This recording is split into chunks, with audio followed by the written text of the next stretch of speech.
ସମସ୍ତଙ୍କୁ ମୋର ଶୁଭେଚ୍ଛା, ଆନ୍ତରିକ ଆନନ୍ଦର କଥା ଏବଂ ମୋର জি ভাই, প্রেজ দ্য লর্ড। ପ୍ରେଜ୍ ଦ ଲର୍ଡ ନମସ୍କାର ଜଣାଉଛି ସମସ୍ତଙ୍କୁ। ମୋତେ ସୁଯୋଗ ଦେଇଥିବାରୁ ସଦାପ୍ରଭୁଙ୍କୁ ଧନ୍ୟବାଦ ଦିଏ। ପୁଣି ଆମମାନଙ୍କର ବିନୟ ଭାଇ ଏବଂ ବୀରେନ୍ଦ୍ର ଭାଇଙ୍କୁ ମଧ୍ୟ ଅନ୍ତର କୃତଜ୍ଞତା ଅର୍ପଣ କରେ। ମୁଁ ଆଶା କରୁଛି ମୋର ଶବ୍ଦ ଆପଣମାନଙ୍କ ପାଖରେ ଠିକରେ ପହଞ୍ଚୁଛି। ହଁ, ପହଞ୍ଚୁଛି। ସାରା ବିଶ୍ୱ ଆନନ୍ଦ କରେ ଖ୍ରୀଷ୍ଟମାସରେ, ସାରା ବିଶ୍ୱ ଆନନ୍ଦ କରେ। ଯେଉଁ ଭାଷାବାଦୀ ହେଉ କିମ୍ବା ଯେଉଁ ସଂସ୍କୃତିର ହଉ ଏବଂ ଯେଉଁ ଧର୍ମର ହଉ, ସିଏ ଭିନ୍ନ ବିଶ୍ୱାସ ମତର ହଉ, ସମସ୍ତେ ଖ୍ରୀଷ୍ଟମାସରେ ଆନନ୍ଦ କରନ୍ତି। କାହିଁକି? ଯୋଉଟା କି ଅନ୍ୟ କେଉଁ ଉତ୍ସବରେ ଏ ପ୍ରକାର ଆନନ୍ଦ ଦେଖାଯାଏ ନାହିଁ। କାହିଁକି ସାରା ବିଶ୍ୱ ଏଇ 25 ଡିସେମ୍ବରରେ ଆନନ୍ଦ କରନ୍ତି? ଆମମାନେ ଦେଖୁ, ଆଜି ଦେଖିବା କେତେ ଜଣ ସମସ୍ତେ ଆନନ୍ଦ କଲେ। এই ଆନନ୍ଦ ସ୍ୱର୍ଗୀୟ ଆନନ୍ଦ। ପ୍ରଭୁ ଯୀଶୁ ଯେତେବେଳେ ଜନ୍ମଗ୍ରହଣ କଲେ, ଏ ଭୂପୃଷ୍ଠକୁ ଆସିଲେ, ସିଏ ସ୍ୱର୍ଗୀୟ ଆନନ୍ଦ ନେଇକି ଆସିଲେ, ସ୍ୱର୍ଗର ଆନନ୍ଦ ନେଇକି ଆସିଲେ। ଏବଂ এই ସ୍ୱର୍ଗୀୟ ଆନନ୍ଦ ସମସ୍ତଙ୍କୁ ପ୍ରେରଣା ଦିଏ, ସମସ୍ତଙ୍କୁ ଉତ୍ସାହିତ କରେ, ସମସ୍ତଙ୍କୁ ଖୁସିର ବାତାବରଣକୁ ନେଇଯାଏ। ସେଥିପାଇଁ ଜଗତବାସୀ ସମସ୍ତେ ଆନନ୍ଦ କରନ୍ତି। ଏଇ ଯୋଉ ଆନନ୍ଦରେ ଆମମାନେ ପ୍ରଥମେ ଦେଖିବା ମରିୟମକୁ। ମରିୟମ ଏକ କୁମାରୀ, ଅନୁଡ଼ା କୁମାରୀ, ଏବଂ ତାଙ୍କ ନିକଟକୁ ଦୂତ ଆସି ଯେତେବେଳେ କହିଲେ ଯେ ଏ ପ୍ରକାର ହେବ, ତୁମେ ଧନ୍ୟ ଏବଂ ତୁମର ଗର୍ଭରେ ଏକ ପୁତ୍ର ପ୍ରତିପାଳିତ ହେବ, ଯିଏକି ତ୍ରାଣକର୍ତ୍ତା। ସେତେବେଳେ ସିଏ ଆନନ୍ଦ କଲେ। ହେଇପାରେ ଆଶ୍ଚର୍ଯ୍ୟ ହେଲେ ଯେ ମୁଁ ତ କୌଣସି ଶାରୀରିକ ସମ୍ବନ୍ଧ କାହା ସହିତ ରଖି ନାହିଁ। କିନ୍ତୁ ଲେଖାଯାଏ ଲୁକ 1:47, ଲୁକ୍ ଚାପ୍ଟର 1 verse 47, ମୋର ପ୍ରାଣ ପ୍ରଭୁଙ୍କର ପ୍ରଶଂସା କରୁଅଛି, ପୁଣି ମୋର ଆତ୍ମା ମୋ ତ୍ରାଣକର୍ତ୍ତା ଈଶ୍ୱରଙ୍କ ଠାରେ ଉଲ୍ଲସିତ ହୋଇଅଛି। ସେ ଆନନ୍ଦ କଲେ। এই ଆନନ୍ଦରେ ଆମମାନେ ଦେଖିବା ଯେ ସମାଜ କଣ କହୁଛି? ସମାଜ ତାଙ୍କୁ ଲଜ୍ଜା ଦଉଛି, ସମାଜ ତାଙ୍କୁ ସେ ପ୍ରକାର କଣ କହିବା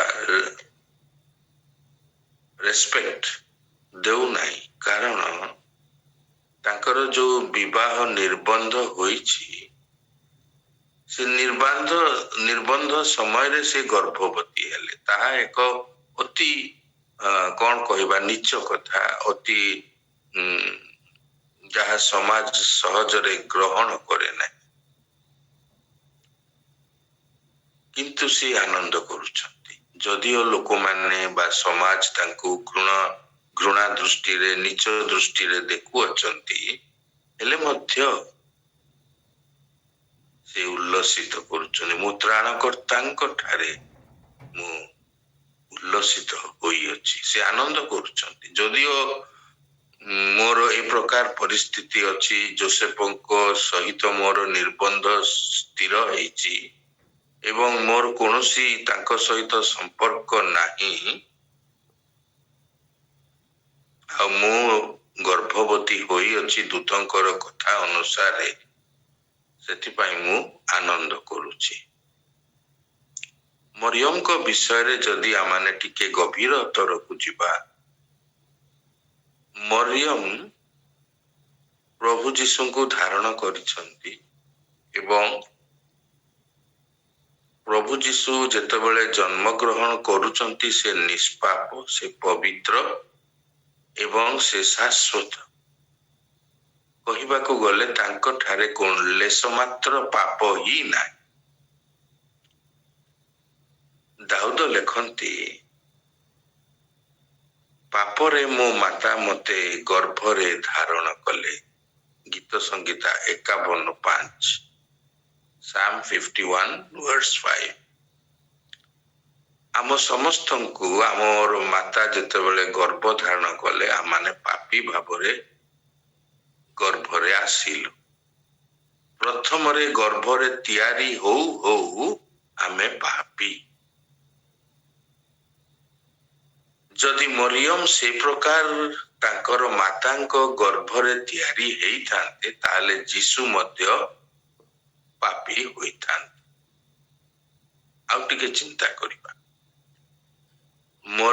କୌଣସି ଅନୁଡ଼ା ସ୍ତ୍ରୀ ବା କୌଣସି ସ୍ତ୍ରୀ ଯେ କି କାହାର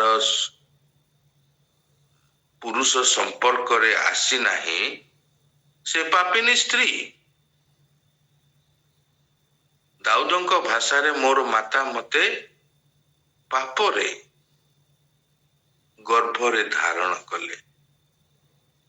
ଏ ମରିୟମ ଯଦି ପାପୀ, ସେ ଯଦି ତାଙ୍କର ମାତାଙ୍କ ଗର୍ଭରୁ ପାପ ନେଇକି ଆସିଛନ୍ତି, ତାହେଲେ ପ୍ରଭୁ ଯୀଶୁ ମଧ୍ୟ ପାପୀ।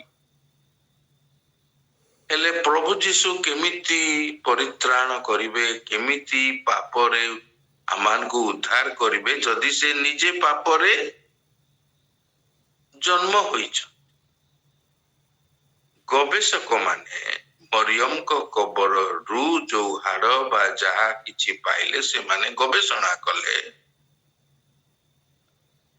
ଆଉ ଦେଖିଲେ ଯେ ଯେତେବେଳେ ମରିୟମ ତାଙ୍କର ମାତାଙ୍କ ଗର୍ଭରେ ଆରମ୍ଭ ହେଲେ, ଆଉ ଥରେ କହୁଛି, ଯେତେବେଳେ ମରିୟମ ତାଙ୍କର ମାତାଙ୍କ ଗର୍ଭରେ ପଡ଼ିଲେ, ସେ ଗର୍ଭ ପବିତ୍ର ଥିଲା। କେମିତି ନା, ମରିୟମଙ୍କର ସେ ଗର୍ଭରେ କେମିତି ଆସିଲେ ନା, ତାହା ଈଶ୍ୱରଙ୍କ କର୍ତ୍ତୃକ। ଈଶ୍ୱର ମରିୟମକୁ ଏକ ପବିତ୍ର ଗର୍ଭରେ ତାଙ୍କୁ ପ୍ରତିପାଳନ କଲେ। କୌଣସି ପୁରୁଷ ସଂଯୋଗ ହୋଇନାହାନ୍ତି। ଯୋଉ ସ୍ତ୍ରୀ ତାଙ୍କୁ ଧାରଣ କଲେ, ଯୋଉ ମା ତାଙ୍କୁ ଧାରଣ କଲେ, ସେ ତାଙ୍କର ସ୍ୱାମୀଙ୍କ ସହିତରେ କୌଣସି ସଂଯୋଗ ନଥିଲା, ଗଲା। ତେଣୁକରି ମରିୟମଙ୍କର ଜନ୍ମ ପବିତ୍ର ରୂପେ ହୋଇଅଛି, ଫଳରେ ତାଙ୍କର ଗର୍ଭ ମଧ୍ୟ ପବିତ୍ର। ଆଉ ଯେତେବେଳେ ଏଇ ପବିତ୍ର ରୂପେ ମରିୟମ ଜନ୍ମ ଗ୍ରହଣ କଲେ, ଆଉ ସେ ବୃଦ୍ଧି ପାଇଲେ ଧୀରେ ଧୀରେ, ସେଇ ଗର୍ଭରେ ପ୍ରଭୁ ଯୀଶୁ ଆସିଲେ। ସମ୍ପୂର୍ଣ୍ଣ ଲେଖାଯାଇଛି କ୍ଲିୟର ଭାବରେ, ପବିତ୍ର ଆତ୍ମାଙ୍କର କର୍ତ୍ତୃକରେ ମରିୟମ ଗର୍ଭବତୀ ହେଲେ।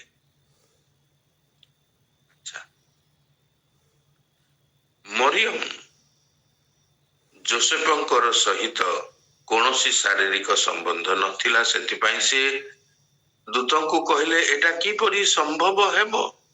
ମୁଁ ତ କୌଣସି ପୁରୁଷକୁ ଜାଣି ନାହିଁ।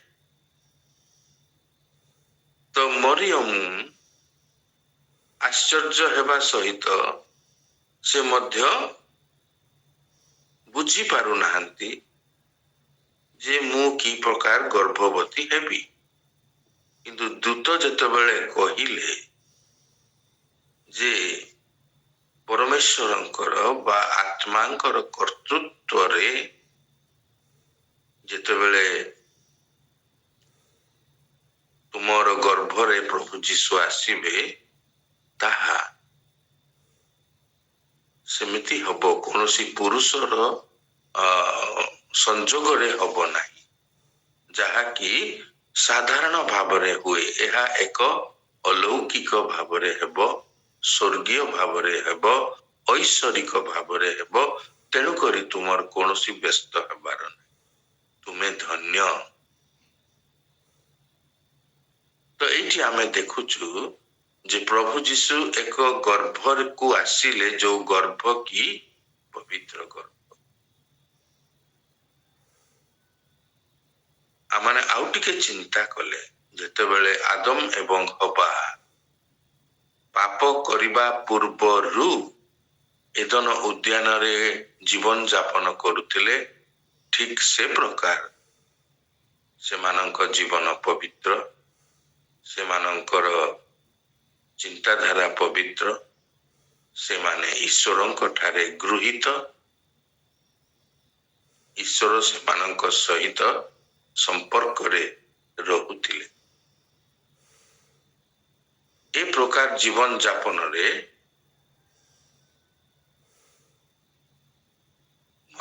ଯୋଉ ଆଦମ ଏବଂ ହବା ଗମନାଗମନ କରୁଥିଲେ, ସେ ପ୍ରକାର ମରିୟମ ମଧ୍ୟ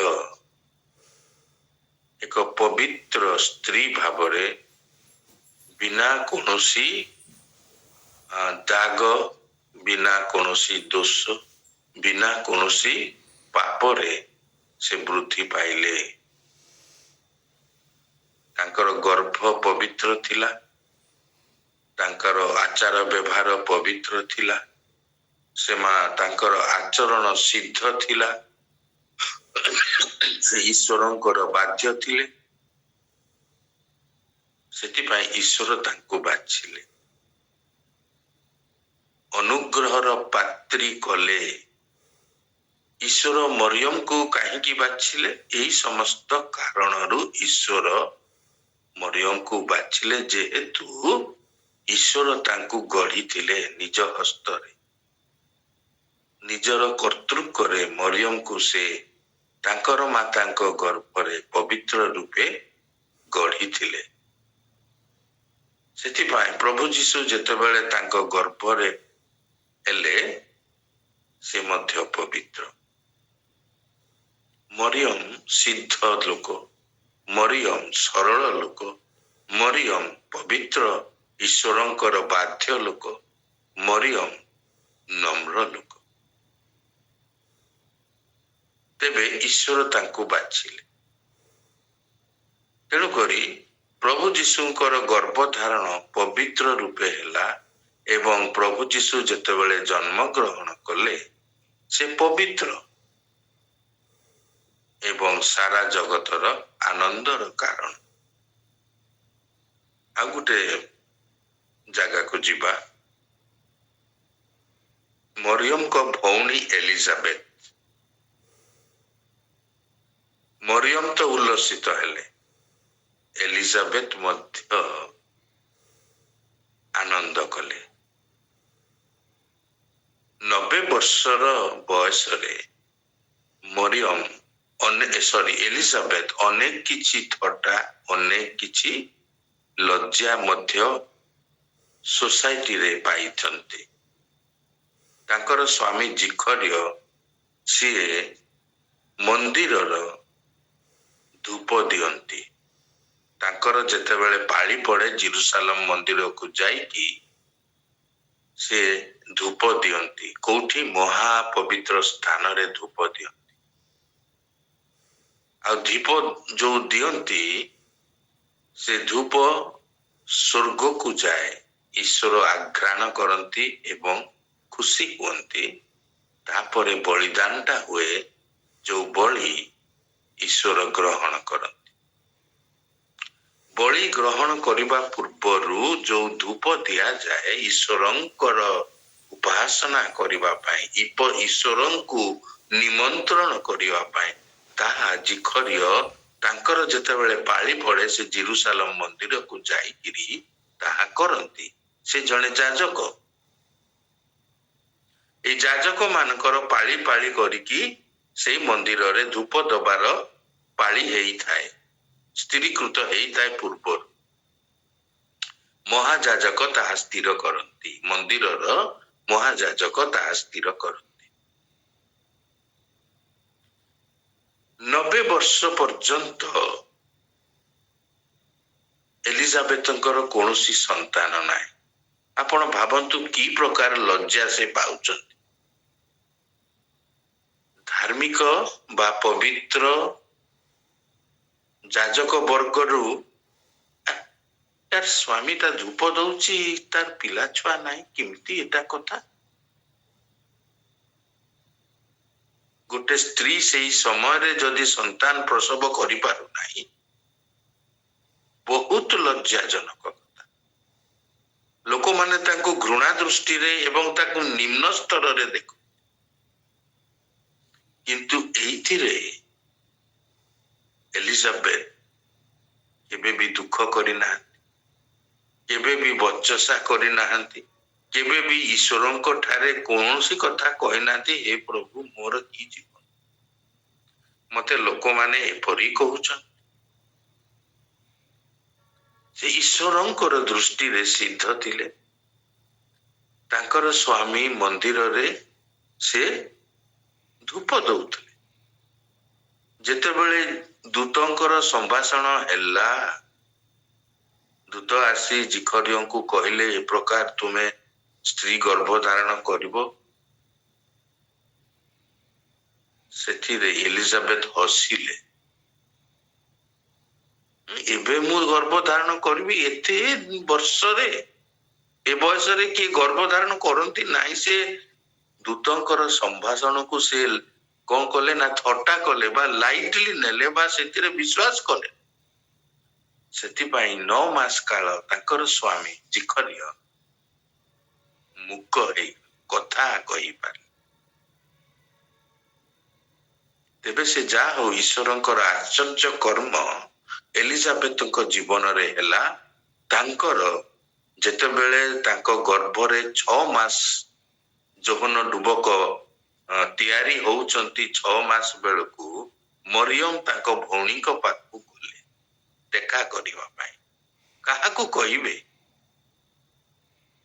ମରିୟମ ଏତେବେଳକୁ ସେ ଲଜ୍ଜା ସବୁ ସୋସାଇଟିରୁ ପାଇସାରିଲେ। ଏଲିଜାବେଥ 90 ବର୍ଷ ପର୍ଯ୍ୟନ୍ତ ସେ ଲୋକମାନଙ୍କର ବା ସୋସାଇଟିର ଘୃଣା ଏବଂ ଲଜ୍ଜାର କାରଣ ଏସବୁ ସେ ହୋଇସାରିଛ। ଏ ଦି ଭଉଣୀ ଦେଖନ୍ତୁ, କିନ୍ତୁ ଈଶ୍ୱର ସେମାନଙ୍କୁ ବାଛିଛନ୍ତି। ଯେତେବେଳେ ମରିୟମ ଆସିକି ଦେଖା କରୁଛନ୍ତି, ସେତେବେଳେ ବଢିଆ କଥା ଲେଖା ଯାଉଛି ଲୁକ 1 ପର୍ବ 41-44 ମଧ୍ୟରେ। Look chapter 1 verse 41 to 44। ମୁଁ ତାହା ପଢି ଦଉଛି ବାଇବେଲରୁ, ଆପଣ ମାନେ ଶୁଣନ୍ତୁ। ଆଉ ଏଲିଜାବେଥ ମରିୟମଙ୍କର ନମସ୍କାର ଶୁଣିବା ମାତ୍ର ଶିଶୁଟି ତାଙ୍କ ଗର୍ଭରେ ନାଚି ଉଠିଲା। ପୁଣି ଏଲିଜାବେଥ ପବିତ୍ର ଆତ୍ମାରେ ପୂର୍ଣ୍ଣ ହୋଇ ଅତି ଉଚ୍ଚ ସ୍ୱରରେ କହିଲେ, ନାରୀମାନଙ୍କ ମଧ୍ୟରେ ତୁମ୍ଭେ ଧନ୍ୟ, ପୁଣି ଧନ୍ୟ ତୁମ ଗର୍ଭର ଫଳ। ଆଉ ମୋ ପ୍ରଭୁଙ୍କର ମାତା ଯେ ମୋ ନିକଟକୁ ଆସିବେ, ମୋର ଏଇ ସୌଭାଗ୍ୟ କେଉଁଠାରୁ ହେଲା? କାରଣ ଦେଖ, ତୁମ୍ଭ ସମ୍ଭାଷଣର ସ୍ୱର ମୋ କର୍ଣ୍ଣରେ ପ୍ରବେଶ କରିବା ମାତ୍ରେ ଶିଶୁଟି ମୋ ଗର୍ଭରେ ଉଲ୍ଲାସରେ ନାଚି ଉଠିଲା। ସେ ବିଶ୍ୱାସ କଲେ, ଯେ ବିଶ୍ୱାସ କଲେ ସେ ଧନ୍ୟ, କାରଣ ପ୍ରଭୁଙ୍କ ଠାରୁ ତାଙ୍କୁ ଯାହା ଯାହା କୁହାଯାଇଛି ସେଇ ସବୁ ସଫଳ ହେବ। ଏଥିରେ ମରିୟମ କହିଲେ, ମୋର ପ୍ରାଣ ପ୍ରଭୁଙ୍କର ପ୍ରଶଂସା କରୁଅଛି। ଏଠି ଆମେ ଦେଖୁଛୁ ଏଲିଜାବେଥ ଖୁସିରେ କହୁଛନ୍ତି।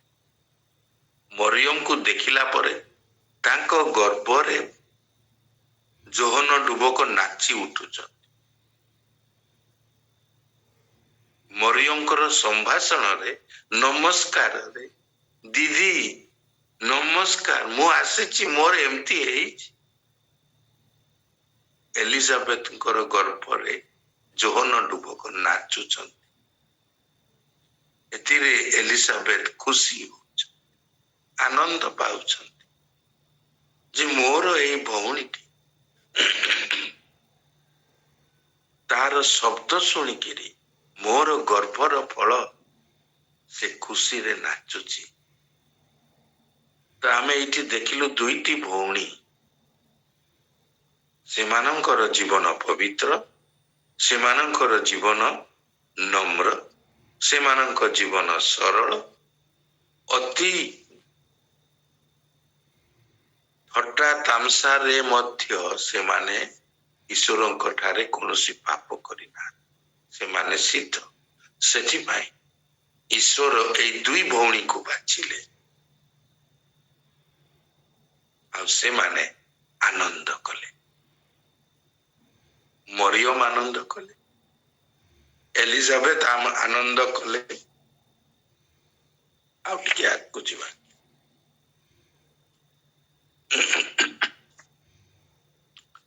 ପଣ୍ଡିତ ମାନେ ଯେତେବେଳେ ପୂର୍ବ ଦେଶର ତାରା ଦେଖିଲେ, ସେମାନେ ଜାଣିପାରିଲେ ଯେ ଏକ ମୁକ୍ତିକର୍ତ୍ତା, ଏକ ଅସାଧାରଣ ବ୍ୟକ୍ତି ଜନ୍ମଗ୍ରହଣ କରୁଛନ୍ତି ବା ଜନ୍ମଗ୍ରହଣ କରିସାରିଛନ୍ତି। ତାରା ଦେଖୁ ଦେଖୁ ସେମାନେ ଆସିଲେ, କିନ୍ତୁ ଭୁଲ ପଥରେ ଚାଲିଗଲେ ହେରୋଦ ରାଜାଙ୍କ ପାଖକୁ। ସେଇଠୁ ଫେରିକି ଆସିଲା ପରେ ଯେତେବେଳେ ସେମାନେ ପୁଣି ଥରେ ତାରାକୁ ଦେଖୁଛନ୍ତି, ମାଥ୍ୟୁ 2:10, ମାଥ୍ୟୁ ଚାପ୍ଟର 2:10, ସେଠି ଏପରି ଲେଖା ଯାଉଛି, ସେମାନେ ତାରା ଦେଖି ମହାନନ୍ଦରେ ଅତିଶୟ ଆନନ୍ଦିତ ହେଲେ। କେତେ ପ୍ରକାର ଲେଖା ଯାଉଛି, ମହାନନ୍ଦରେ, ପୁଣି ଅତିଶୟ, ପୁଣି ଆନନ୍ଦିତ ହେଲେ।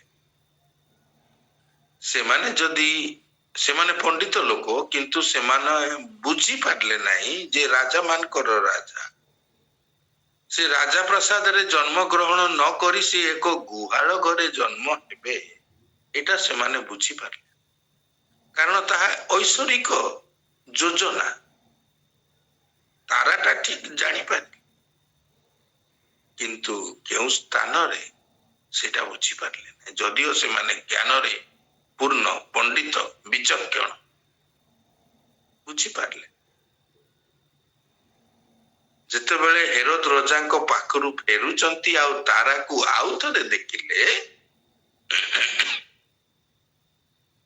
ସେମାନଙ୍କର ଆନନ୍ଦର ସୀମା ନାହିଁ। ଆଉ ସେମାନେ ଯାଇ ଭୂମିଷ୍ଠ ପ୍ରଣାମ କଲେ, ଆଉ ସେ ତାଙ୍କର ଯାହା କିଛି ଦେବା କଥା ଦର୍ଶନ, ରାଜା ମାନଙ୍କର ରାଜାଙ୍କୁ ଯେପରି ସାକ୍ଷାତ କରିବା କଥା ସେମାନେ ଭୂମିଷ୍ଠ ପ୍ରଣାମ କଲେ ଏବଂ ସୁନା, କୁନ୍ଦୁରୁ, ଗନ୍ଧରସ, ଯାହାକି ଅତି ମୂଲ୍ୟବାନ, ଯାହା ସହଜରେ ସଂସାରରେ ମିଳେ ନାହିଁ, ସେପରି ବସ୍ତୁ ସବୁ ସେ ପଣ୍ଡିତ ମାନେ ଦେଲେ। ଅନେକ କିଛି ସେମାନେ ଖର୍ଚ୍ଚ କରିଥିବେ, ଅନେକ କିଛି ସେମାନେ ବଳି ଭାବରେ ଈଶ୍ୱରଙ୍କୁ ଦେଲେ। ଯେତେବେଳେ ଆପଣଙ୍କର ବ୍ୟାଙ୍କ ବାଲାନ୍ସ ରୁ ସବୁ କିଛି ଆପଣ ଈଶ୍ୱରଙ୍କୁ ଦେବେ, ଆପଣ ଶୂନ୍ୟ ହେଇଯିବେ। ତାହା ହିଁ ଏକ ବଳିଦାନ ଅଟେ। ଏମାନେ ତାଙ୍କର ଯାହା ସବୁ ଦେଲେ, ହୃଦୟର ଅନ୍ତରାଳରୁ ଦେଲେ ଏବଂ ସବୁ କିଛି ଦେଲେ, କିନ୍ତୁ ସେମାନେ ଆନନ୍ଦ କଲେ। ଆନନ୍ଦରେ ସେମାନେ ଗଲେ, ପ୍ରଭୁଙ୍କୁ ପାଇଗଲେ। ସେମାନଙ୍କର ଆନନ୍ଦ ଲେଖା ଯାଉଛି, ମହାନନ୍ଦରେ ଅତିଶୟ ଆନନ୍ଦିତ ହେଲେ। କେତେ ବାଟ ସେମାନେ ଓଟରେ ଆସିଥିବେ, ମରୁଭୂମିର ରାସ୍ତା, ଇରାନ ଜାଗାରୁ ଯୋଉ ପଣ୍ଡିତ ମାନେ ଥାନ୍ତି, ସେଟା ପର୍ସିଆ ଦେଶ ବା ଆଜିର ଇରାନ ଦେଶ। ସେଇଠୁ ସେମାନେ ଓଟ ମାଧ୍ୟମରେ ବେଥଲିହେମକୁ ଆସୁଛନ୍ତି। ଧୂଳିଝଡ଼, ଜଳଶୂନ୍ୟ, ଲୋକଶୂନ୍ୟ, ଡକାୟତ ମାନଙ୍କଠୁ ମାନେ ଯାତ୍ରାରେ ଡକାୟତ ମାନେ ଆସିବେ, ତୁମଠୁ ସୁନା ଗହଣା ସବୁ ନେଇଯିବେ, ପାଣି ବି ନେଇଯିବେ, କାରଣ ପାଣି ମିଳେନି। ଏସବୁ କରିବା ପରେ, ଏସବୁ କଷ୍ଟ କରି ଆସିବା ସମୟରେ ସେମାନେ ଯେତେବେଳେ ତାରାକୁ ଆଉ ଥରେ ଦେଖିଲେ, ଖୁସି ହେଇଗଲେ, ଆନନ୍ଦିତ ହେଲେ, ଅତିଶୟ ଆନନ୍ଦ କଲେ। ତାଙ୍କର ଯୋଉ ଉଦ୍ୟମ, ତାଙ୍କର ଯୋଉ ପ୍ରଚେଷ୍ଟା, ତାଙ୍କର ଯୋଉ ମନର ଭାବ ବା ଇଚ୍ଛା, ତାହା ସଫଳ ହେଲା। ସେମାନେ ସବୁ ଭୁଲିଗଲେ। ଓ ସେଇ ଦୁଃଖର ରାସ୍ତା, ସେଇ କଷ୍ଟର ରାସ୍ତା, ସେଇ ଶୋଷ ଆଉ କ୍ଷୁଧାର ରାସ୍ତା, ଜନଶୂନ୍ୟ ରାସ୍ତା, ଏସବୁ ସେମାନେ ଭୁଲିଗଲେ। ଆନନ୍ଦରେ ପରିପୂର୍ଣ୍ଣ ହୋଇ ପ୍ରଭୁଙ୍କର ଉପାସନା କଲେ, ଭୂମିଷ୍ଠ ପ୍ରଣାମ କଲେ, ତାଙ୍କର ଦର୍ଶନୀ ଦେଲେ। ଲୁକ 2 ପର୍ବ 20 ପଦ। Look chapter 2 verse 20। ମେଷପାଳକ ମାନେ ଅତି ସରଳ ଲୋକ। ମେଷପାଳକ ପିଲାଦିନୁ ବାଲି ଗୋଡ଼ି ଫୋପଡ଼ା ଫୋପଡ଼ି, ପାଣି ଫୋପଡ଼ା ଫୋପଡ଼ି ଏପରି ଖେଳା ଖେଳି କରିକି, ପାଠ ନ ପଢିକି ସେମାନେ ବଢିଲେ। ସେମାନେ କୌଣସି ଚାକିରି ପାଇପାରିଲେ ନାହିଁ। କଣ କରିବେ? ବଢି ତ ଗଲେ ଏମିତି ଅପାଠୁଆ ଖେଳା ଖେଳି କରି ସମୟକୁ ଏପରି ଅତିବାହିତ କରି ସେମାନେ ବଢିଗଲେ। କି ଚାକିରି ମିଳିବ? ସେ ସମୟର ଧନୀ ଲୋକମାନେ, ଯୋଉମାନଙ୍କର ପଶୁ ସମ୍ପଦ ଅଛି, ସେମାନଙ୍କୁ ଧନୀ ଲୋକ ବୋଲି ଗଣନା କରାଯାଏ।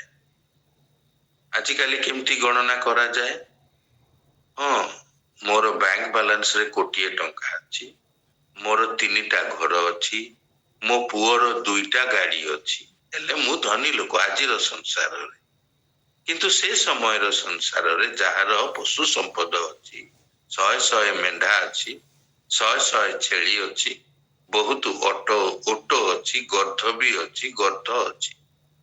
ଆପଣ ଯଦି ଦେଖିବେ, ମୁଁ ଆଉ ପଢୁନି ସମୟର ଇଏ ପାଇଁ, ଆୟୁବଙ୍କର କେତେ କଣ ମେଣ୍ଢା ଥିଲା ଏବଂ ପୂର୍ବ ଦେଶର ସିଏ ଜଣେ ଧନୀ ଲୋକ, ଗଣ୍ୟମାନ୍ୟ ବ୍ୟକ୍ତି। ତ ଏଇ ଧନୀ ମାନଙ୍କର ସେ ସମୟରେ ପ୍ରଭୁ ଯୀଶୁ ଯେତେବେଳେ ଜନ୍ମଗ୍ରହଣ କରୁଛନ୍ତି, ସେଇ ସମୟରେ ଧନୀ ଲୋକମାନଙ୍କର ମେଣ୍ଢା ଚରେଇବା ଏଇ ଲୋକମାନଙ୍କୁ ଧରାଗଲା ବା ଏଇ ଲୋକମାନଙ୍କୁ ନିଯୁକ୍ତି। ମୋର ଧରନ୍ତୁ 50 ମେଣ୍ଢା ଅଛି। ମୁଁ ଜାଣିଲି ଏଇ ପିଲାମାନେ ଅଛନ୍ତି ଯୋଉମାନେ କିଛି କରୁ, ବାବୁରେ ତୁ ନେଇକି ମେଷ ମାନ ଚରା, ବର୍ଷେ କାଳ ଚଳେଇବୁ, ତୋତେ ବେତନ ଦିଆଯିବ। ଠିକ ଅଛି, ମୋର 50ଟା ନେ, ଆଉ ରାଉଳ ଭାଇଙ୍କର ଆଉ 20ଟା ନେବ, ବୀରେନ୍ଦ୍ର ଭାଇଙ୍କର ଆଉ 50ଟା ନେବ। ଏମିତି ସେମାନେ ନେଇକିରି ସେମାନେ ମେଣ୍ଢା ମାନଙ୍କୁ ଚରାନ୍ତି। ଏଇ ମେଷପାଳକ ମାନଙ୍କର ଜୀବନ ଭାରି କଷ୍ଟ। କାହିଁକି? ଆମ ଭାରତରେ ଆପଣ ରାସ୍ତାରେ ଗଲେ ଘାସ, ପାର୍କରେ ଗଲେ ଘାସ, ଯୋଉଠି ଗଲେ ସେଇଠି ଘାସ। କିନ୍ତୁ ଇସ୍ରାଏଲରେ ସେ ପ୍ରକାର ନାହିଁ। ଘାସ ପାଇବା, ତୃଣ ପାଇବା ଭାରି କଷ୍ଟକର। ବର୍ଷା ହୁଏନି। କଣ ହୁଏ?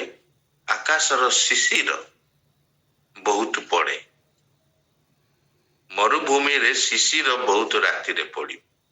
এই ଶିଶିର ପାହାଡର ଆବଡା ଖାବଡା ଗାତ ମାନଙ୍କରେ, ଆଉ ସେ ଯୋଉ ପାହାଚ ପରିକା ହେଇଥିବ, ସେଇ ଯୋଉ ଅଞ୍ଚଳରେ ସେଟା ରହିଯାଏ। ସେ ଶିଶିର କଲେକ୍ଟ ହୁଏ। ଏଟା ବର୍ଷା ପାଣି ନାହିଁ ଯେ ଗଡିଯିବ, ଏଟା ଧୀରେ ଧୀରେ ଆକାଶରୁ ପଡୁଛି, ସେଟା କଲେକ୍ଟ ହୁଏ, ଆଉ ସେଇ ଜାଗାରେ ତୃଣ ଆରମ୍ଭ, ଘାସ ସେଇ ଜାଗାରେ ମିଳେ। ଏଇ ମେଷପାଳକ ମାନେ ଖୋଜି ଖୋଜି ପାହାଡକୁ ଯାଇକିରି କେଉଁ ଜାଗାରେ ତୃଣମୟ ସ୍ଥାନ ଅଛି, ଖୋଜି ଖୋଜି ଯାଇକି ମେଷ ମାନଙ୍କୁ ସେଇଠି ଚରାନ୍ତି, ପାହାଡ ଉପରେ। ଆଉ ସେମାନେ 3ଟା ଶତ୍ରୁ ଅଛି। ସନ୍ଧ୍ୟା ସମୟରେ ସୂର୍ଯ୍ୟ ଆସ୍ତ ହେଇଯାଇଥିବ ଏବଂ ଅନ୍ଧକାର ହେଇନଥିବ, କିନ୍ତୁ ଆଲୋକ ଥିବ। ଆମର ଇଂରାଜୀ ଭାଷାରେ ତାକୁ ଟ୍ୱାଇଲାଇଟ କୁହନ୍ତି, କିନ୍ତୁ ଓଡିଆ ଭାଷାରେ ସେ ଶବ୍ଦ ମୁଁ ଜାଣି ନାହିଁ ଆଜି ଯାଏ। ଏଇ ଯୋଉ ସମୟରେ ସିଂହ ଆସେ, ଏଇ ସମୟରେ ପଶୁମାନେ ଟିକେ ଜାଣି ପାରନ୍ତି ନାହିଁ। ତାଙ୍କର ଚକ୍ଷୁର ବିଷୟଟା ସେମାନେ ଭଲରେ ଜାଣିପାରନ୍ତି ନାହିଁ।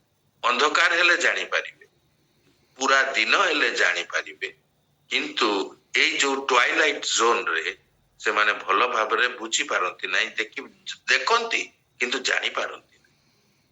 ଏଇ ସମୟରେ ସିଂହ ଆସି ମେଷକୁ ଧରିବ ଖାଇବା ପାଇଁ। ଏ ମେଷପାଳକ ମାନେ ଜଗିଥିବେ ସିଂହକୁ। ଯେତେବେଳେ ଦେଖିବେ ବାସ୍ 3 ଜଣ 4 ଜଣ ଯାଇ ତାକୁ ଗୋଡେଇ ଗୋଡେଇ ପିଟି ଏମିତି ମାଡ ମାରିବେ ତାଙ୍କ ବଙ୍କୁଲି ବାଡିରେ, ସେ ସିଂହ ସେ ମେଷକୁ ଛାଡିକି ପଳେ, ନଚେତ ମେଷପାଳକ ମାନଙ୍କୁ ଖାଇବ। ଦିଟା କଥା, ମେଷ ଛାଡିକି ପଳେଇବ, ନଚେତ ତ ମେଷପାଳକ ଜଣଙ୍କର ଜୀବନ ଯିବ। କାରଣ ସିଂହ ଭୋକିଲା ନହେଲେ ସେ ଶିକାର କରେନି, ସେ ମଜାରେ ଆସିକି ଖାଏ ନାହିଁ, ଭୋକ ଲାଗିଲେ ହିଁ ସେ ଆସେ।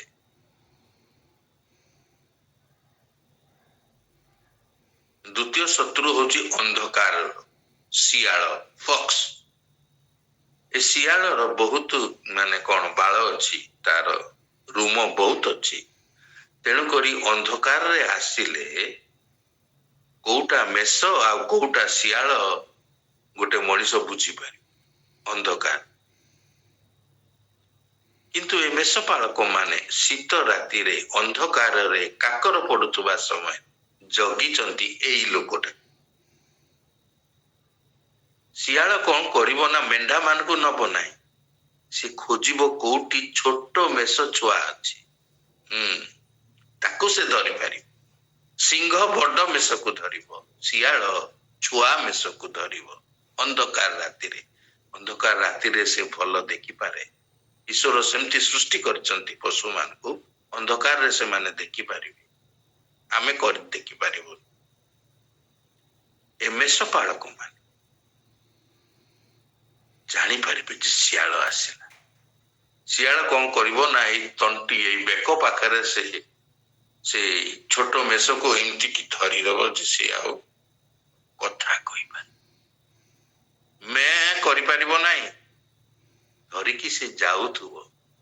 ଆଉ ଏଇଟା ମେଷପାଳକ ମାନେ ଯଦି ଶୋଇଥିବେ ରାତିରେ, ଗୋଟେ ମେଷ ଛୁଆ ଗଲା, ଆଉ ଗୋଟେ ମେଷ ଛୁଆ ଗଲେ ତା ମାଲିକ ଯେତେବେଳେ ସେ ବର୍ଷକ ପରେ ଫେରିବ, ତାର ମୂଲ ସେ ପାଇବ ନାହିଁ। ବର୍ଷକର ଦରମାଟି ତୁ ମୋର ଗୋଟିଏ ମେଷକୁ ହରେଇଛୁ, ସେଥିପାଇଁ ମୁଁ ତତେ ପଇସା ଦେବି ନାହିଁ।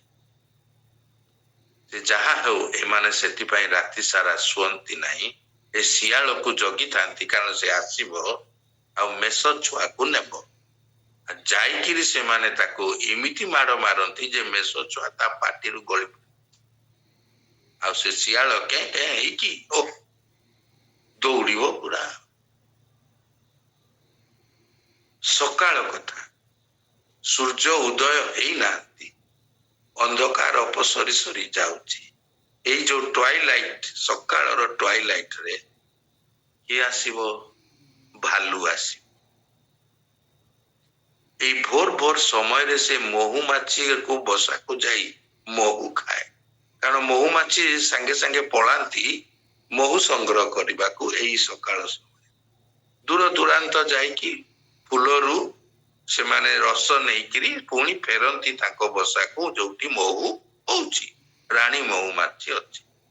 ଏ ଭାଲୁ ଯେତେବେଳେ ଭୋକ ଲାଗିବ ଆଉ ଦେଖୁଛି ମେଷ ମାନେ ଅଛନ୍ତି, ସେ ମହୁକୁ ଭୁଲି ଯାଇ କିଏ ଏତେ କଷ୍ଟ କରିବ, ଗଛ ଚଢିବ, କେଉଁ ଉପରେ ମହୁ ଅଛି, ସେଇଠୁ ପୁଣି ବହୁତ ମହୁ ବା ମାଛି ମାନଙ୍କର ସେଇ ଯୋଉ ଯନ୍ତ୍ରଣାଦାୟକ ସେ କାମୁଡା ଖାଇବ, ତାପରେ ଯାଇ ମହୁ ଖାଇବ। ଏଠି ମେଷ ମାନେ ବୁଲୁଛନ୍ତି ଆନନ୍ଦରେ, ମୁଁ ନେଇଛି। ସିଏ କଣ କରିବ ନା ଚୁପଚାପ ଆସିବ। ଭାଲୁ ଯେତେବେଳେ ଆସିବ କିଛି ଶବ୍ଦ ହେବ ନାହିଁ। ଆଉ ସେଇ ମଧ୍ୟରୁ ସେ କଣ କରିବ, ସେ ଟିକେ ନଈ ପଡିବ।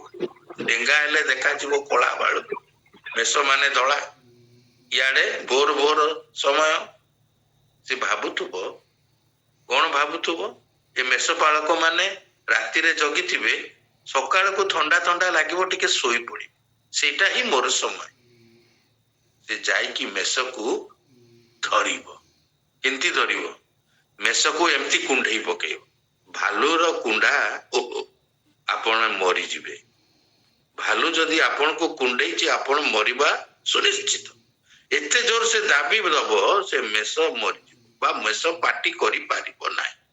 ତାର ଯୋଉ କୁଣ୍ଡେଇକି ଧରିବ ଛାତି ପାଖରେ ଜୋର ଧରିବ, ମେଷ କିଛି କହିପାରିବ। କିନ୍ତୁ ଅନ୍ୟ ମେଷ ମାନେ କହିବେ, ମେ ମା କରିବେ। ମେଷ ପାଳକ ଜାଣିବ ଭାଲୁ ଆସିଗଲା, ବାସ୍ ଯାଇକି ତା ମୁଣ୍ଡକୁ 2 ପାହାର ପକେଇବେ। ଭାଲୁର ଆଉ ଭେଳା ବୁଡିଯିବ, ସେ ବୁଝିପାରିବନି କଣ ହେଲା, ମେଷ ଛାଡିକି ଦୌଡି ପଡେ। ସେଥିପାଇଁ ମେଷ ପାଳକ ମାନେ ଶୀତ ରାତିରେ ପଦାରେ ନ ଶୋଇକିରି ଅଛନ୍ତି। ଏଠୁ ଆମେ କଣ ଦେଖୁଛୁ? ମେଷ ପାଳକ ମାନେ ତାଙ୍କ କାର୍ଯ୍ୟରେ ବିଶ୍ୱସ୍ତ। ମେଷ ପାଳକ ମାନେ ମେଷକୁ ଅତ୍ୟନ୍ତ ପ୍ରେମ କରନ୍ତି। ମେଷ ପାଳକ ମାନେ ତାଙ୍କର ଜୀବନକୁ ମଧ୍ୟ ବଳି ଦେଇକିରି ମେଷର ରକ୍ଷା କରନ୍ତି। ମେଷ ପାଳକ ମାନେ ଖୋଜି ଖୋଜି ଖୋଜି ଖୋଜି କେଉଁଠି ତୃଣମୟ ସ୍ଥାନ ଅଛି, କେଉଁଠି ଜଳ ଅଛି, ସେଇଠି ମେଷ ମାନଙ୍କୁ ଚରା। ସେମାନେ ହେଇପାରେ ସୋସାଇଟିରେ ଦୁର୍ଗନ୍ଧମୟ ଲୋକ। କଣ? ମେଷ ମାନଙ୍କ ସାଥିରେ ରହିକି ତାଙ୍କର ଦେହ ଦୁର୍ଗନ୍ଧ ଆସେ, ବାସନାଟା ଦୂରକୁ ଯାଏ। ଗୋଟେ ବର୍ଷ ଗାଧାନ୍ତି ନାହିଁ, କାରଣ ପାଣି ତ ମିଳେ ନାହିଁ, ଗାଧେଇବେ କୋଉଠି? ଯାହା ଖାଇବାର ନେଇଥିବେ ଘରୁ ଆସିକିରି ସେତିକି, ଆଉ ସେ ଆଉ କିଛି ଖାଇବାର ନାହିଁ। ପାହାଡରେ କିଛି ଖାଇବାର ନାହିଁ, ପାଣି ମଧ୍ୟ ନାହିଁ।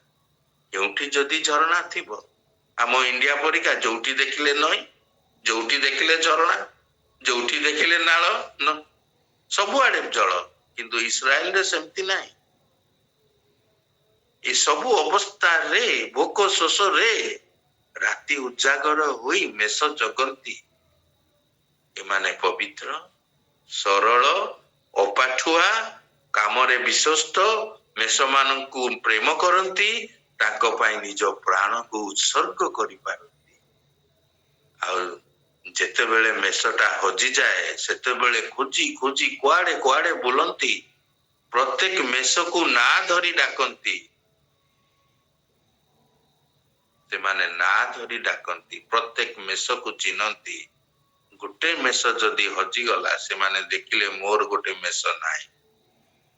ଖୋଜିଲେ ଖୋଜିଲେ ନାଁ ଧରି ଡାକିଲେ, ଶେଷରେ ସେ ମେଷ ଯଦି କୋଉଠି ଯାଇଛି ଆଉ ଆସିପାରୁନି, ବାଟ ଭୁଲି ଯାଇଛି, ତୃଣ ଦେଖି ଚାଲିଗଲା ଖାଇବା ପାଇଁ, କିନ୍ତୁ ଫେରି ପାରୁନି। ଯେତେବେଳେ ସେଇ ମେଷ ପାଳକର ଶବ୍ଦ, ତା ନାଁ ତା କାନରେ ପଡିବ, ମେ ବୋଲି କରିବ। ମେ ଯେତେବେଳେ ସେ କରିବ, ଏ ମେଷ ପାଳକ ଜାଣିବ ମେଣ୍ଢାଟି କୋଉଠି ଅଛି। ବହୁ କଷ୍ଟରେ ଚଢି ଚଢି ସେଇ ପାହାଡକୁ ଯିବ। ଯେତେବେଳେ ପାଇଯିବ, ତାକୁ କାନ୍ଧରେ ଧରି ସେ ଆନନ୍ଦରେ ଆସେ। ମେଷର 4ଟା ଗୋଡ, 2ଟା ଖୁରା ଉପରେ ରଖିବ, 2ଟା ଖୁରା ତଳେ ଥିବ। ତେଣୁକରି ସେ ପାହାଡରୁ ସହଜେ ଖସିବ ନାହିଁ। କିନ୍ତୁ ମେଷ ପାଳକର 2ଟା ଗୋଡ। ବହୁ କଷ୍ଟରେ ତା ପ୍ରାଣକୁ ଜଳାଞ୍ଜଳି ଦେଇ ସେ ଚଢେ। ଆଉ ଯଦି ଗୋଡ ଖସିଲା ପାହାଡ ଉପରୁ, ମୃତ୍ୟୁ ସୁନିଶ୍ଚିତ, ମୃତ୍ୟୁ ଅନିବାର୍ଯ୍ୟ। ହେଲେ ମଧ୍ୟ ସେ ଯାଏ। ପାଇଲା ପରେ ସେ କଣ ପାଟି କରେ? ରେ ବଦମାସ, ମୋ କଥା ଶୁଣୁନୁ, କହିଥିଲି ଇଆଡେ ଯିବୁନି, ତୁ କଣ ଏମିତି ହଉଛୁ? ନା ନା ନା ନା ନା ନା। ସେ ତାକୁ କାନ୍ଧେଇକିରି ଆନନ୍ଦରେ ଗୀତ ବୋଲି ବୋଲି ଆସେ। ତାକୁ ଏତେ ପ୍ରେମ କରେ। ଗାଳି କିଛି, ଆମେ ହେଇଥିଲେ ଆମ ପୁଅ ବା ଝିଅ ଦୁଷ୍ଟାମି କଲେ କଣ କରୁ? କେତେ କଣ କହିଦ। ମେଷ ପାଳକ ସେମିତି, ସେ ପାଳକ ସେମାନଙ୍କର ଯତ୍ନ କରେ, ଆନନ୍ଦରେ ଖୁସିରେ ସେ ଆସେ। ପ୍ରଭୁ ଏମାନଙ୍କୁ ବାଛିଲେ। ସେମାନେ ବିଶ୍ୱସ୍ତ, ସେମାନେ ସିଦ୍ଧ, ସେମାନେ ସରଳ, ଅପାଠୁଆ। ମେଷମାନଙ୍କୁ ପ୍ରେମ କରନ୍ତି, ମେଷମାନଙ୍କୁ ରକ୍ଷା କରନ୍ତି। ନିଜର ଜୀବନକୁ ଜଳାଞ୍ଜଳି ଦେଇ ମେଷକୁ ରକ୍ଷା କରନ୍ତି। ଆଉ ଶେଷରେ ସେମାନଙ୍କୁ ଉତ୍ତମ ତୃଣମୟ ସ୍ଥାନ ଆଉ ଜଳ ନିକଟକୁ ନେଇଯାଆନ୍ତି। ସୁନ୍ଦର ପରିଚାଳନା କରନ୍ତି। ସେଥିପାଇଁ ଏ ମେଷପାଳକ ମାନଙ୍କୁ ପ୍ରଭୁ ବାଛିଲେ, ଯୋଉମାନଙ୍କୁ ସୋସାଇଟି ଦୁର୍ଗନ୍ଧ ଆଉ ଯା ଅସୁଚି ବୋଲି କହିକି ସେମାନଙ୍କୁ ଦୂରକୁ ଠେଲି ଦିଅନ୍ତି, ବା ସେମାନେ ଯେତେବେଳେ ଖାଦ୍ୟ ନେବା ପାଇଁ ମାର୍କେଟକୁ ଆସିବେ, ପାଟି କରିବେ ଅସୁଚି ଅସୁଚି, ବଳାରେ କୁଆଡେ ଥିଲ, ସବୁ କୋଉଠୁ ପଳେଇ ଆସିଲ, ଦୁର୍ଗନ୍ଧ ହଉଛି। କିନ୍ତୁ ଈଶ୍ୱରଙ୍କ ପାଇଁ ସେମାନେ ହଉଛନ୍ତି ବଛା ଲୋକ, chosen people। ସୋସାଇଟି ସେମାନଙ୍କୁ ଘୃଣା କରେ, ସୋସାଇଟି ତାଙ୍କୁ ତଳ ସ୍ତରରେ ରଖେ, ନ୍ୟୁନ ସ୍ତରରେ ରଖେ। ସେମାନଙ୍କର ସାକ୍ଷ୍ୟକୁ କୌଣସି କୋର୍ଟରେ ତାହା ଗଣନା କରାଯାଏ। ଯଦି ମେଷପାଳକ କୌଣସି ଦୁଷ୍କର୍ମରେ ସାକ୍ଷୀ ହେଇଛି ଆଉ ସେ ଯଦି ସତ୍ୟ କହିବା ପାଇଁ ଆସୁଛି, ତାକୁ କୋର୍ଟରେ ତାକୁ କହୁଛି ଯା ବଳା, କଥାର ଠିକଣା ନାହିଁ, ଅପାଠୁଆ। କିନ୍ତୁ ଈଶ୍ୱର ସେମାନଙ୍କୁ ବାଛିଲେ।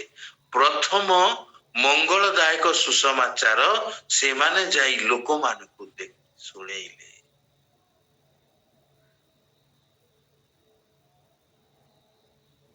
ମେଷପାଳକ ମାନେ ଈଶ୍ୱର ବାଛିଲେ, ସେମାନେ ତାଙ୍କର କାର୍ଯ୍ୟରେ ସିଦ୍ଧ, ମନରେ ପବିତ୍ର, ହୃଦୟରେ ପ୍ରେମମୟ। କଥା ନ କହୁଥିବା ମେଷ ମାନଙ୍କୁ ସେମାନେ ପ୍ରେମ କରନ୍ତି। ସୋସାଇଟିରେ ତାଙ୍କୁ ଘୃଣା କରାଯାଏ, ତାଙ୍କୁ କେହି ପଚାରନ୍ତି, ତାଙ୍କ ସାକ୍ଷ୍ୟକୁ ଗ୍ରହଣ କରନ୍ତି। କିନ୍ତୁ ଲୁକ 2:20 ଲେଖାଯାଏ, ଆଉ ମେଷପାଳକ ମାନଙ୍କୁ ଯେପରି କୁହାଯାଇଥିଲା ସେହିପରି ସେମାନେ ଯାହା ଯାହା ଶୁଣିଲେ ଓ ଦେଖିଲେ, ସେ ସମସ୍ତ ସକାଶେ ଈଶ୍ୱରଙ୍କ ଗୌରବ ଓ ପ୍ରଶଂସା କରୁ କରୁ ବାହୁଡ଼ି ଗଲେ, ବେଥଲିମ୍ ନଗରକୁ ଗଲେ। ଆଉ ସେଇଠି ଶିଶୁ ଯୀଶୁଙ୍କୁ ଦେଖିଲେ, ପ୍ରଣାମ କଲେ, ଭୂମିଷ୍ଠ ପ୍ରଣାମ କଲେ, ତାଙ୍କର ବାଡ଼ି ଥୋଇ ଦେଇକିରି ପ୍ରଣାମ କଲେ। କାରଣ ଈଶ୍ୱର ସେମାନଙ୍କୁ ବାଛିଲେ, ଆଉ ସେମାନେ ହିଁ ପ୍ରଥମ ସୁସମାଚାର, ଏକ ଆନନ୍ଦଦାୟକ ସୁସମାଚାର। ଦୂତ କହୁଛନ୍ତି ତୁମମାନଙ୍କ ନିମନ୍ତେ ଏକ ଆନନ୍ଦଦାୟକ ସୁସମାଚାର କହୁଅଛି, ଆଜି ଦାଉଦଙ୍କ ନଗରୀରେ ବେଥଲିହେମରେ ତ୍ରାଣକର୍ତ୍ତା ଜନ୍ମ ହେଇଛନ୍ତି, ସେ ଯୀଶୁ ପ୍ରଭୁ। ଏଇ କଥା ସେମାନେ ଯାଇ ସବୁ ଲୋକଙ୍କୁ କହିଲେ। ସେମାନେ ଯାଇ ଘରେ ଘରେ କହିଲେ, ଆଜ୍ଞା ତ୍ରାଣକର୍ତ୍ତା ଜନ୍ମ, ଦୂତ ଆସିଛନ୍ତି, ଆମେ ଦେଖିଛୁ, ସେ ଶିଶୁ ପ୍ରଭୁଙ୍କୁ ଦେଖିଛୁ, ମନୁଷ୍ୟ ରୂପରେ ଆସିଛନ୍ତି, ଯେ ଈଶ୍ୱର ସେ ମନୁଷ୍ୟ ରୂପରେ ଆସି ଏହା ସବୁ ବୁଲି ବୁଲି କହିଲେ। ଆଉ ଲେଖାଯାଏ, ଯୋଉମାନେ ଶୁଣିଲେ ସେମାନେ ଆଶ୍ଚର୍ଯ୍ୟ ହେଲେ, ଆନନ୍ଦ ପାଇଲେ, ଯେ ଏକ ତ୍ରାଣକର୍ତ୍ତା ଈଶ୍ୱର ମନୁଷ୍ୟ ରୂପରେ ଆସିଛନ୍ତି। ସେମାନେ ଆଶ୍ଚର୍ଯ୍ୟନିତ ହେଲେ, ଦୂତ ଆସି ସେମାନଙ୍କୁ କହିଛନ୍ତି। ନହେଲେ ସେମାନେ କହିଥାନ୍ତେ, ତୋ କଥାର କିଛି ଠିକଣା ନାହିଁ, ଅପାଠୁଆ ଲୋକ, କଣ ତୋ ମନରେ ହେଇଛି କହୁଛି, ମେଷ ଛାଡିକି କୁଆଡେ ଆସିଛି ଦେଖିଲ, ମେଷ ଛାଡିକି ପଳେଇ ଆସିଛି, କଣ କହିବୁ? କିନ୍ତୁ ସେଇ ଦିନର ସାକ୍ଷ୍ୟ ପରେ ଇସ୍ରାଏଲରେ ମେଷପାଳକ ମାନଙ୍କର ସାକ୍ଷ୍ୟ କୋର୍ଟରେ ଗଣନା କରାଗଲା। ସେଇ ଦିନଠୁ ସୋସାଇଟି ତାଙ୍କୁ ଗୋଟେ ସ୍ତର ଦେଲା, ଯଦିଓ ଅପାଠୁଆ, ଯଦିଓ ସରଳ, ଯଦିଓ କିଛି ଜାଣନ୍ତି ନାହିଁ, ହେଲେ ପ୍ରଭୁ ଏ ପ୍ରକାର କଲେ, ସେମାନଙ୍କୁ ଯେହେତୁ ଈଶ୍ୱର ବାଛିଲେ, ସେମାନଙ୍କର ସାକ୍ଷ୍ୟ ସେଇ ଦିନ ଠାରୁ ଗଣନା କରାଗଲା। ଦେଖନ୍ତୁ, ମରିୟମ ଆନନ୍ଦ କଲେ, ଏଲିଜାବେଥ ଆନନ୍ଦ କଲେ, ପଣ୍ଡିତ ମାନେ ଆନନ୍ଦ କଲେ, ମେଷପାଳକ ମାନେ ଆନନ୍ଦ କଲେ।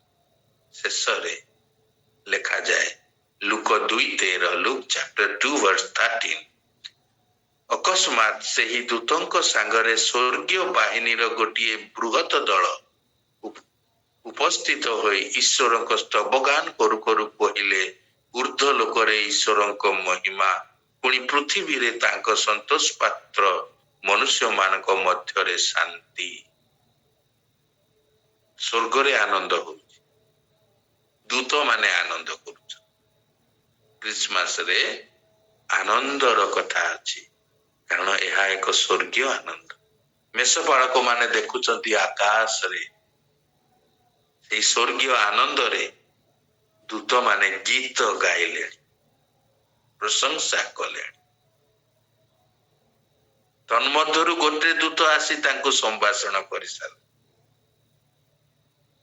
भय करिगले किंतु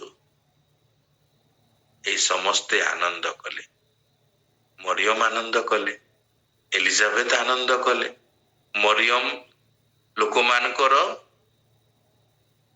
इनसल्ट सही की आनंद करूछन 90 वर्ष पर्यंत एलिजाबेथ इनसल्ट सही सही आसिकी आनंद करूछन पंडित माने हेरोद राजा को पाखरु विफल हेई फेरिकिरी आनंद करूछंती मेषपालक मान को कथा तो छाड़ंतु ताकू लोक माने पचारि जाती नहीं हेले मध्य से माने आनंद करूछंती आ दूत माने तो आनंद करूछंती जदि गोटिए लोक प्रभु जीशु को ग्रहण करे ना संसार रे स्वर्ग रे आनंद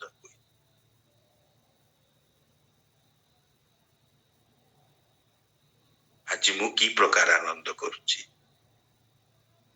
मु कर मोर समस्त धन समस्त अंतकरण समस्त शरीर दे ईश्वर को प्रेम करूची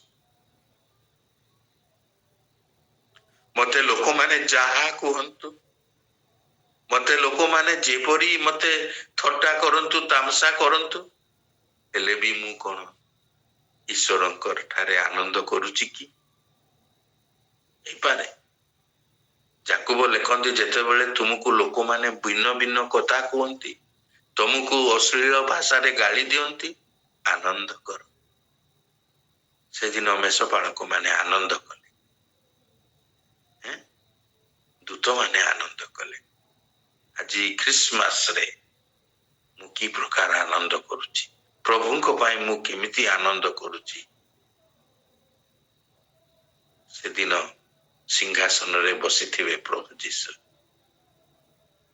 आ मु से दिन पहुंची जाइथि तुम्हें किए प्रभु जीशु पचारिबे तुम्हें किए मु संजीव दास आज्ञा मु आपन को पाई केते कोन करिछि मु या करिछि मु सेया करिछि गेट आउट भागो इटु मु तुमको जानि नाही सुनि नाही जाओ एठी तुमर कोनोसी स्थान ना किंतु जने भोक उपास रे प्रभु को काम करूथु ईश्वर कर आज्ञा पदे पदे पालन करूथबो ताकू से प्राधान्य देइथिबो जीवन रे भोक शोष रे आनंद करूथबो ताकर कथा कहूथबो से दिन प्रभु जीशु सिंहासन रे बसी कहिबे वेल डन राहुल विनय तू भल काम करछु आ मोर विश्राम को आज तते पुरस्कार दे आज मु की प्रकार आनंद करुछि प्रभु जीशु 2024 वर्ष गला 25 आसीबो जीवन को मु केमती निर्धारण करिछि मु ईश्वरंकर आनंद करुछि ना मु निज इच्छा रे आनंदित होउछि प्रभु एई अल्प चिंता रे हम समस्तंकु आशीर्वाद करंतु ओवर टू विनय भाई आमेन आमेन धन्यवाद प्रभुकर आसु माने समस्ते प्रार्थना करिबा आमान को मध्यरे सिस्टर रोशनी लुगुन अछंती से प्रार्थना रे कढे नेबे प्रेज द लॉर्ड समस्तन को आसंत में प्रार्थना करिबा स्वर्गीय जीवित सत्य परमेश्वर धन्यवाद पिता आजिर सुंदर सकाळ दे आमान को सुनिद्रा दे आजिर सुंदर सकाळ दे जो अच्छो सेति निमंते तुमको धन्यवाद आमे जेते भी धन्यवाद देबो पिता सेटा कम पड़िबो पिता परमेश्वर धन्यवाद देउछो सबुथि पाई आम ठारे किछि नाही पिता हृदयर मनोकामना दे तुमको धन्यवाद देउछो पिता एते बेले संजीव सर ଯୋଉ ବାକ୍ୟ ଦେଲେ, ତମ ବାକ୍ୟ ଦେଲେ, କେତେ ସୁନ୍ଦର ବାକ୍ୟ। ଆମେ ଧନ୍ୟବାଦ ଦେଉଛୁ ସେ ସବୁ ବାକ୍ୟ ପାଇଁ। ଗୋଟେ ଗୋଟେ ଗୋଟେ ଗୋଟେ ଶବ୍ଦ ପିତା ଆମ ହୃଦୟକୁ ଛୁଇଁଛି, ସେଥି ନିମନ୍ତେ ବହୁତ ବହୁତ ଧନ୍ୟବାଦ।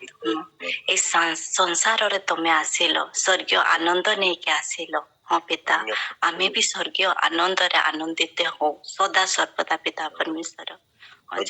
ଯେମିତି ସଞ୍ଜୀବ ସାର୍ କହୁଥିଲେ, ମରିୟମଙ୍କର ଆନନ୍ଦ କେମିତି ଥିଲା, ଏଲିଜାବେଥଙ୍କର ଆନନ୍ଦ କେମିତି ଥିଲା, ପଣ୍ଡିତ ମାନେ କେମିତି ଆନନ୍ଦ କଲେ, ମେଷପାଳକ ମାନେ କେମିତି ଆନନ୍ଦ କଲେ, ଦୂତଗଣ କେମିତି ଆନନ୍ଦ କଲେ, ଆଜି ଆମେ କେମିତି ଆନନ୍ଦ କରୁଛୁ। ହଁ ପିତା ପରମେଶ୍ୱର, ପ୍ରାର୍ଥନା କରୁଛୁ ମରିୟମନେ ଏତେ କଥା ଶୁଣିକି, ସଂସାରିକର ସବୁ ପ୍ରକାର କଥା ଶୁଣିକି ମଧ୍ୟ ସେ ଆନନ୍ଦ କଲେ, ଏଲିଜାବେଥ ମଧ୍ୟ। କିନ୍ତୁ ତମେ ତାଙ୍କୁ ବାଛିଲ, ସେଥି ନିମନ୍ତେ ଧନ୍ୟବାଦ। ତାଙ୍କର ଜୀବନ ସରଳ ଥିଲା, ସିଦ୍ଧ ଥିଲା, ବାଧ୍ୟ ହୋଇକି ସେମାନେ ଚାଲୁଥିଲେ, ପବିତ୍ରତା ଥିଲା, ନମ୍ରତା ଥିଲା। ଆଜି ଆମର ଜୀବନ କେମିତି ଅଛି, ଆମେ ନିଜକୁ ଯାଚିବାକୁ ପରମେଶ୍ୱର।